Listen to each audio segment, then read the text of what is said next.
ഈ അടുത്തുള്ള ഒരു രക്ഷിതാവ് ഒരിക്കലും ഒരു +1 ഒരു വിദ്യാർത്ഥിയും കൂട്ടിയിട്ട് എൻ്റെ അടുത്ത് വന്നു.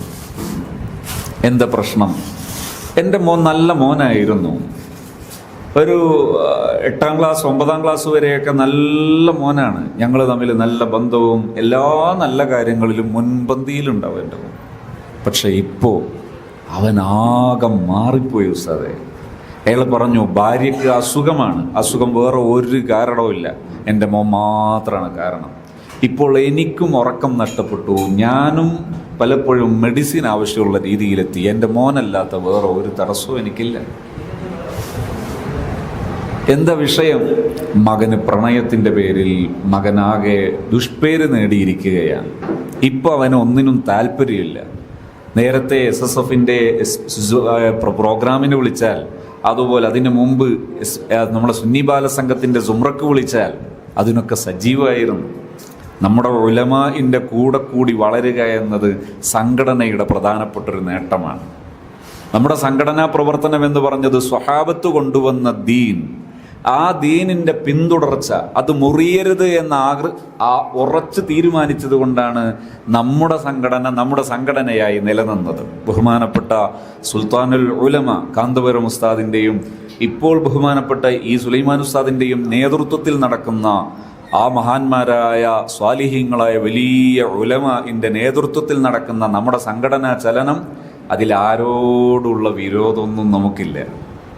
ആർക്കെങ്കിലും എതിരെ ചെയ്യണമെന്നുള്ള യാതൊരു വാശിയൊന്നും നമുക്കില്ല. ഒരു കാര്യമേ നമുക്ക് നിർബന്ധമുള്ളൂ, അള്ളാഹുവിൻ്റെ റസൂൽ കൊണ്ടുവന്ന ദീൻ സല്ലല്ലാഹു അലൈഹി വസല്ലം, അത് സുന്നത്ത് ജമാഅത്ത് മാത്രമാണ്. അതിൻ്റെ പുറത്തുള്ളതൊന്നും ദീനല്ല. ദീനിൻ്റെ പുറത്തുള്ളതാണ് എല്ലാം നരകത്തിനുള്ളതാണ്. അതുകൊണ്ട് തന്നെ സുന്നത്ത് ജമാഅത്ത് നമ്മുടെ ജീവിതത്തിൽ മുറച്ചുണ്ട്. അഥവാ നബിതങ്ങളും സഹാബത്തും താബിഈകളും കൊണ്ടുവന്ന ആ ദീന് നമുക്ക് തുടർച്ചയായി ഉണ്ടാകണം. അതിനെന്തേ മാർഗമുള്ളൂ? അത് ഈ ഉലമാഇൻ്റെ പിന്നിൽ സുന്നത്ത് ജമാഅത്ത് വിശ്വസിക്കുന്ന ആ വിശ്വാസവും അതിൻ്റെ രീതിശാസ്ത്രങ്ങളും പിന്തുടരുക, അതാണ് അതിന് മാർഗം. സ്വഹാബത്ത് കൊണ്ടുവന്ന ദീനിൻ്റെ ശരിയായ പിന്തുടർച്ച, അതിൽ ആരോടുള്ള വിരോധമൊന്നും നമുക്കില്ല. ഇതെല്ലാവർക്കും ഇപ്പോൾ ബോധ്യപ്പെട്ടൊരു കാലവും കൂടിയാണ്. അപ്പോൾ ഈ സമയത്ത് ഈ ഉലമാഇൻ്റെ കൂടെ ചേർന്ന് നിൽക്കാനുള്ള വഴികളിൽ ഒന്നാണ് നമ്മുടെ സംഘടന. SYS അംഗമാകുന്നത്, അത് സജീവമായി കൊണ്ടു നടക്കുന്നത്, നമ്മുടെ SSF എന്ന നമ്മുടെ വിദ്യാർത്ഥി സംഘടനയിൽ നമ്മുടെ മക്കൾ അംഗമായിട്ട് അതിൻ്റെ ഡിസിപ്ലിൻ, അതിനൊരു ഡിസിപ്ലിനറി ലൈൻ, ഒരു അച്ചടക്കം അത് പാലിച്ച് മുന്നോട്ട് പോകുന്നത്. മീറ്റിങ്ങുകളിൽ കൃത്യമായി പങ്കെടുക്കുക, അതിൻ്റെ സർക്കുലറുകളൊന്ന് പാലിച്ചു നോക്കുക, ഭയങ്കര ചിട്ടയുള്ളൊരു ജീവിതം ഉണ്ടാകും. സുമ്ര, ഇതൊക്കെ നമ്മുടെ ജീവിതത്തിൽ ഉണ്ടാകണം. നമ്മുടെ ഉലമാഇനെ പിന്തുടരാനുള്ള ഇന്നത്തെ ഏറ്റവും നല്ല മാർഗമാണ് സംഘടന എന്ന് പറയുന്നത്. ഞാനത് വിശദീകരിക്കല്ല. ഈ ബാപ്പ എന്നോട് പറഞ്ഞു, മോൻ അതൊക്കെ ഉണ്ടായിരുന്നു, പക്ഷേ ഇപ്പോൾ അതൊക്കെ പോയി, ഒന്നിനും താല്പര്യമില്ല. ഞാനിപ്പോൾ ഒരു 3-4 മാസമായാൽ എനിക്ക് തിരിച്ച് വിദേശത്തേക്ക് പോവുകയും വേണം. ഞാൻ എന്തിനാ ഉസ്താദേ വിദേശത്തേക്ക് പോകുന്നത്? വിദേശത്ത് പോകുക പറയുമ്പോൾ ബാക്കിയുള്ളവർ വിചാരിക്കും ഭയങ്കര സുഖമാണ്. ഇന്നലെ ഒരു രക്ഷിതാവ് എൻ്റെ അടുത്ത് വന്നിരുന്നു. മകളുടെ വിവാഹം കഴിഞ്ഞു, വിവാഹത്തിന് ശേഷം ജീവിതമാകെ അലങ്കോലപ്പെട്ടൊരു വിഷമം പറയുമ്പോൾ ആ വാപ്പ വിങ്ങിപ്പൊട്ടിയിട്ട് പറഞ്ഞു, ഉസ്താദേ കരയാൻ അറിയാമെങ്കിൽ ഞാൻ രക്ഷപ്പെട്ടു പോയിരുന്നു, എനിക്ക് കരയാനും അറിയില്ല. ഇതിങ്ങനെ കിടന്ന് വിങ്ങിയിട്ട് മാസങ്ങളായി. എൻ്റെ ഈ മോളെ ജീവിതം, എൻ്റെ മക്കളെ ജീവിതം, ഈ ജീവിതം അലങ്കോലപ്പെട്ടിട്ട് അതൊന്ന് പരിഹരിക്കാൻ കഴിയാഞ്ഞിട്ട് മാസങ്ങളായി ഞാൻ ലക്ഷങ്ങൾ ചെലവഴിച്ചു, എന്നിട്ട് ഇതുവരെ പരിഹാരമായിട്ടില്ല എന്ന് പറഞ്ഞു വിങ്ങുന്ന സമയത്ത് ആ ബാപ്പ പറഞ്ഞൊരു വാക്കുണ്ട്, ഉസ്താദേ വിദേശത്ത് പോകുന്ന സമയത്ത് പോക്ക് തുടങ്ങിയിട്ട് 30 കൊല്ലോ 40 കൊല്ലോ എങ്ങാനുമായി, പക്ഷെ ഇപ്പോഴും വീട്ടിൽ നിന്ന് ഇറങ്ങുമ്പോൾ ഒരു പൊള്ളല. ഇവരൊക്കെ പോകുന്ന ആൾക്കാർ ആയിരിക്കും വലിയ കെട്ടും സൂട്ടും പ്രയൊക്കെ അടിച്ച് പോകും, ഇത് ഭയങ്കര സുഖമാണ്. ഈ കൊണ്ടുപോയ പലഹാരങ്ങളൊക്കെ പലരും പലഹാരം കൊടുത്തേക്കും. ഈ പലഹാരങ്ങളൊക്കെ കൊണ്ടുപോയാൽ റൂമിലുള്ള ബാക്കിയുള്ളവർ ഒരു പക്ഷേ ടേസ്റ്റ് അറിഞ്ഞ് കഴിക്കുക എന്നല്ലാതെ ഇവരാരും ടേസ്റ്റ് അറിഞ്ഞത് കഴിക്കുന്നില്ല. അങ്ങനെ നൊന്ത് ജീവിക്കുന്ന ഒരു ജീവിതമാണ് ഈ പ്രവാസം. ഇത് ഞാൻ എൻ്റെ മോന് വേണ്ടിയല്ലേ ഉസ്താദെ ജീവിക്കുന്നത്? ഈ മോൻ ഇങ്ങനെയാണ്, എന്തിനാ ഞാൻ വിദേശത്ത് പോകുന്നത്? പോകാതിരിക്കാൻ പറ്റുമോ? ഇനി ഒരുപാട് കാര്യങ്ങൾ നടക്കണ്ടേ? തെണ്ടാൻ പറ്റൂലല്ലോ, യാചിക്കാൻ പറ്റൂലല്ലോ. ഈ വാപ്പയോട് ഞാൻ പറഞ്ഞു, അന്ന് മലപ്പുറം നമ്മുടെ ഹാപ്പി സോണിന്റെ കീഴിൽ ലൈഫ് എൻറിച്ച്മെന്റ് ട്രെയിനിങ് എന്ന പേരിൽ ട്രെയിനേഴ്സിന്റെ ഒരു ബേസിക് ട്രെയിനിങ് നടക്കുന്നുണ്ടായിരുന്നു. അതിൻ്റെ ഒരു രീതിശാസ്ത്രം എന്ന് പറയുന്നത് ഒരു സെഷനിൽ തന്നെ അധ്യാപകർക്ക് പങ്കെടുക്കാം, രക്ഷിതാവിന് പങ്കെടുക്കാം, ഒരു ബിസിനസ്സുകാരന് പങ്കെടുക്കാം, ഏതൊരാൾക്കും പങ്കെടുക്കാം. കാരണം ലൈഫ് എൻറിച്ച്മെന്റ് ട്രെയിനിങ് ആണത്.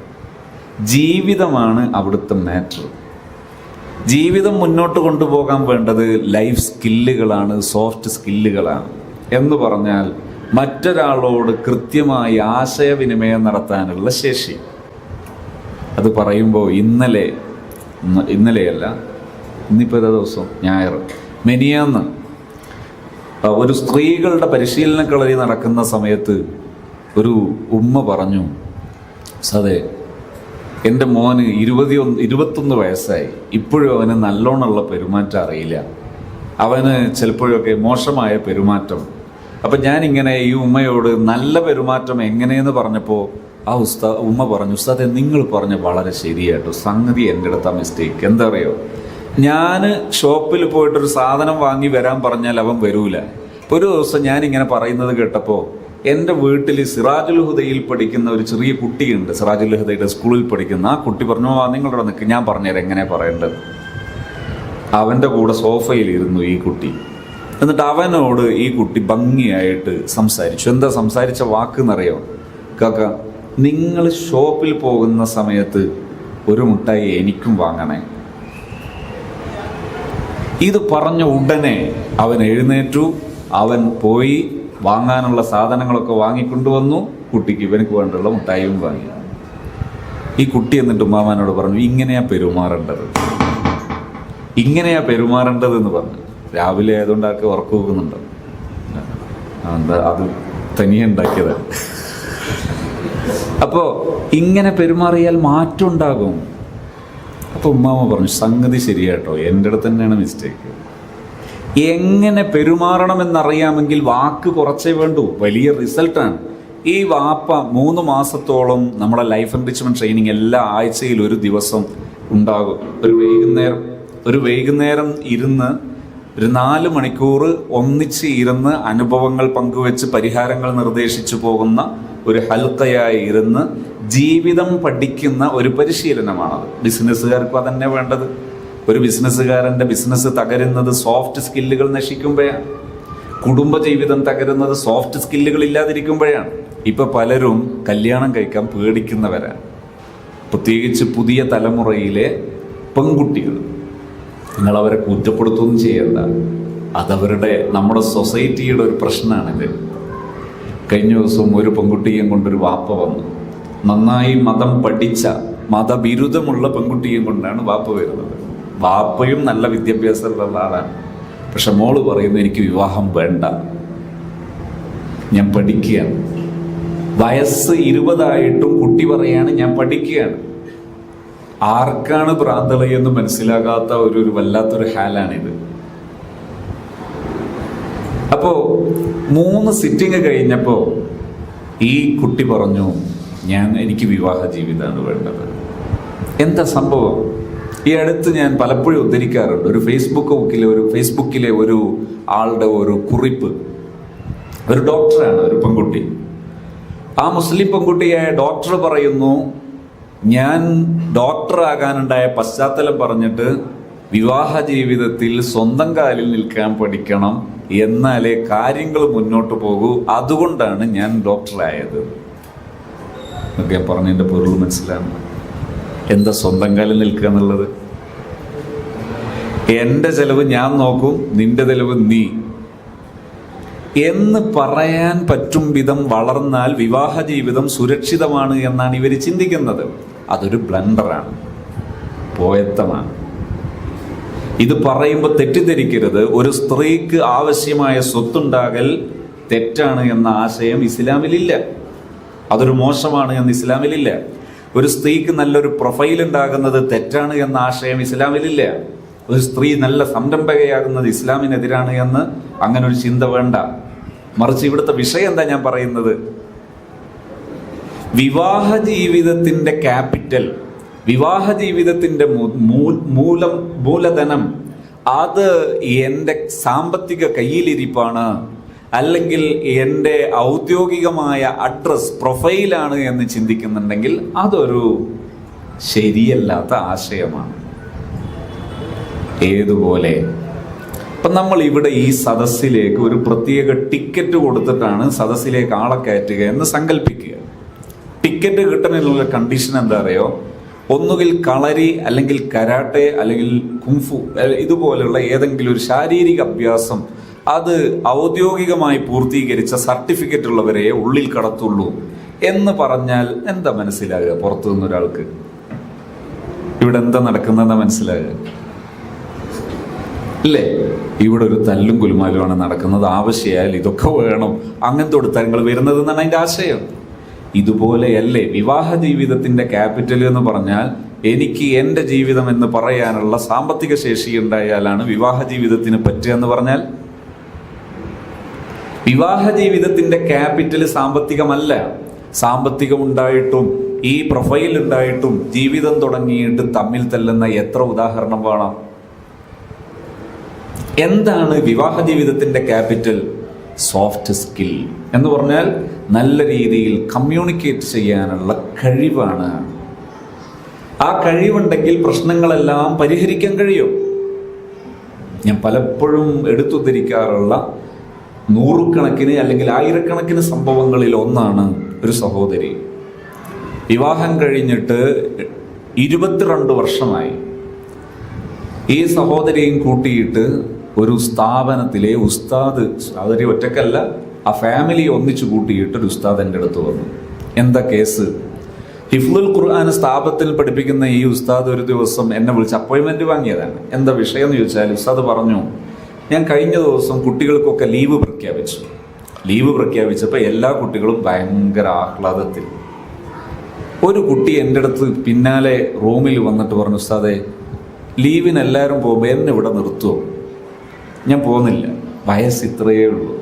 ഇപ്പം ഈ ഉസ്താദിന് അത് ഭയങ്കര വിഷമായി. കാരണം എല്ലാവരും തുള്ളിച്ചാടുന്ന സമയത്ത് ഒരു കുട്ടി എന്നെ ഇവിടെ നിർത്തുമോ, വീട്ടിലേക്ക് പറഞ്ഞേക്കരുതെന്ന് പറയുമ്പോൾ ആ കുട്ടിക്ക് എത്ര വിഷമം ഉണ്ടാവും എന്നുള്ളത് സങ്കല്പിക്കാലോ. അന്വേഷിച്ചു നോക്കിയപ്പോൾ ഈ കുട്ടി പറഞ്ഞു, വീട്ടിലെന്നും കുഴപ്പമാണ്, വീട്ടിലെന്നും കലഹമാണ്. ഇന്നലെയും വീട്ടിൽ പോലീസുകാരൊക്കെ വന്നിട്ടുണ്ട്, വലിയ പ്രശ്നമാണ്. ഇത് തുടങ്ങിയിട്ട് 10-20 കൊല്ലമായി. ഈ കുട്ടിക്ക് അത്രയൊന്നും വയസ്സായിട്ടില്ലെന്ന് മാത്രം. അങ്ങനെ ഇവർ ഫാമിലി എൻ്റെ അടുത്ത് വന്നു. ഞാൻ രണ്ടുപേരെയും മാറി മാറി കേട്ടു. രണ്ടുപേർക്കും ആദ്യത്തെ ആവശ്യം, ഞങ്ങൾക്ക് പിരിയണം, ത്വലാഖ് ചൊല്ലി പിരിയണം. പിരിഞ്ഞതിന് ശേഷം ഉണ്ടാകുന്ന കുറേ കുഴപ്പങ്ങളുണ്ട്. ആ കുഴപ്പത്തിൽ നിന്ന് ഞാൻ എന്ത് ചെയ്താൽ മതി? ഒരു ആശ്വാസം ഉണ്ടാക്കി കൊടുത്താൽ മതി. ഞാൻ അവരോട് പറഞ്ഞു, നിങ്ങൾക്ക് ത്വലാഖാണെങ്കിൽ ത്വലാഖ്, നിങ്ങൾക്ക് ജീവിതമാണെങ്കിൽ ജീവിതം, അത് നിങ്ങളുടെ കോൺട്രിബ്യൂഷനാണ്, നിങ്ങളുടെ ഹല്ലാണ്, നിങ്ങളുടെ വിഹിതമാണ്, നിങ്ങൾക്കത് എടുക്കാം. എനിക്ക് നിങ്ങളുടെ ഇടയിൽ ഇടപെടാൻ പറ്റുന്ന ഒരു കാര്യം, നിങ്ങൾക്ക് പരസ്പരമുള്ള റിലേഷൻ, താല്ലുക്ക്, ബന്ധം, അത് എങ്ങനെയാകണം എന്ന വിഷയത്തിൽ എനിക്ക് നിങ്ങളെ സഹായിക്കാൻ കഴിഞ്ഞേക്കാം. ആ വിഷയത്തിൽ ഞാൻ നിങ്ങളോട് ഇടപെടുകയും നിങ്ങളുടെ കൂടെ ഇടപഴകുകയും നിങ്ങളെ സഹായിക്കാനും ശ്രമിക്കാം. ഏകദേശം 1 മണിക്കൂറിലധികം ഞാൻ അവരെ കേട്ടു. അവരെ പരസ്പരം രണ്ടു കൂട്ടരെയും കേട്ടു. വളരെ സിമ്പിളായിട്ടുള്ള ചില പെരുമാറ്റ രീതികൾ, ഞാൻ നേരത്തെ ആ മക്കളോടൊക്കെ പറഞ്ഞതിൻ്റെ മറ്റൊരു മുഖം, അത് അവരുടെ ഇടയിൽ അതിൻ്റെ പ്രാക്ടിക്കൽ സ്റ്റൈൽ, പ്രായോഗിക രീതി അവരുടെ ഇടയിൽ പറഞ്ഞു. ഒരു കഴിഞ്ഞ വർഷമാണെന്നാണ് എൻ്റെ ഓർമ്മ. ഞാൻ എൻ്റെ നാടിനടുത്തുള്ള ഒരു ടൗണിൽ വെച്ച് അത്യാവശ്യം ഒരു സാധനം വാങ്ങാൻ വേണ്ടി വണ്ടി ഒരു ഭാഗത്ത് വെച്ച് സാധനം വാങ്ങി വരുമ്പോൾ ഒരാൾ എന്നെ മാർഗ തടസ്സം ചെയ്ത് എൻ്റെ മുമ്പിൽ നിന്നുകൊണ്ട് എന്നോട് ചോദിച്ചു, ഉസ്താദേ, നിങ്ങൾക്ക് എന്നെ അറിയൂ? ഇതൊരു സഹോദരിയാണ്. ഞാൻ അറിയില്ല, എനിക്ക് എൻ്റെ ബന്ധുക്കളാണോന്നൊന്നും സംശയം, ആരാന്നൊന്നും അറിയില്ല. ഇപ്പോൾ ഒരു ചെറിയ കുട്ടിയുണ്ട് കൈ പിടിച്ചിട്ട് ഈ സ്ത്രീയുടെ കൂടെ. എന്നോട് പറഞ്ഞു, ഇത് ഞാൻ നിങ്ങളെടുത്ത് വന്നതിന് ശേഷം എനിക്കുണ്ടായ കുഞ്ഞാണ്.